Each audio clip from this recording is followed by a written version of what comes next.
என்ன பேசுறது, எதை பேசுறது, உள்ள போனா இதை பேசுவோம், அப்புறம் பார்த்தா இல்லை இதை பேசுவோம், அப்புறம் போனா இதை பேசுவோம், அப்புறம் தான் தெரிஞ்சு எல்லாத்தையெல்லாம் பேசலாம் முடியாது, ஏதோ 4 விஷயம் பேசலாம் அவ்வளவுதான். வந்தா உள்ள ரஜினி சார் வந்து உட்காந்துருக்காரு.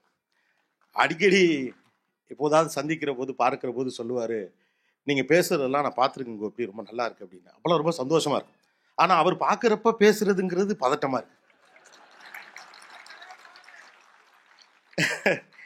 ஒரு குறிஞ்சி நிலத்தினுடைய ஓவராலா சு வெங்கடேசன் அவர்களை வந்து நான் இந்த இடத்துல எப்படி பார்க்குறேன்னா, ஒரு டூரிஸ்ட் கைடா ஒரு இடத்துல ஒரு ஒர்க் பண்ற மாதிரி ஃபீல் ஆகும்.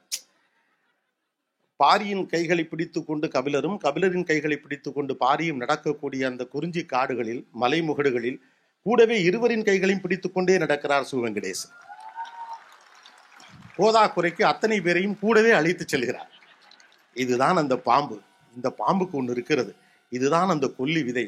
மீன் வேண்டுமா சொல், மயக்கம் வேணுங்கிறத மட்டும் எடுத்துப்போம், மீதி எல்லாம் மயக்கம் தெளிஞ்சவனே தானா உள்ள போயிடும். ஒவ்வொரு கதாபாத்திரத்துக்கும் ஒவ்வொன்று. சில நேரங்களில் ஒரு குழந்தையிடம் கதை சொல்லும் அப்பாவை போல இருக்கிறது அவருடைய எழுத்து. பிள்ளைகள்கிட்ட கதை சொல்றப்ப இதுதான் கதைன்னு ஆரம்பிக்க மாட்டோம்.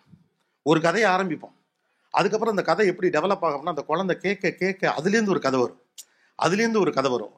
ஒரு இனக்குழுவுக்குள் போகிற போது இதை ஏன் செய்கிறார்கள், தெய்வவாக்கு விலங்குனா என்ன அப்படின்னா அது ஒரு விலங்கு அப்படின்னு ஆரம்பிச்சு, அதன் மீது இருக்கக்கூடிய நம்பிக்கை, அதை கைப்பற்றுவதற்காக நடந்த போராட்டம், அது சொல்லுகிற போது ஏற்படக்கூடிய வாய்ப்பு, இப்படியாக பல விஷயங்கள் பேசிட்டு போற மாதிரி ஒவ்வொரு விஷயத்தையும் சொல்லிட்டே போறார்.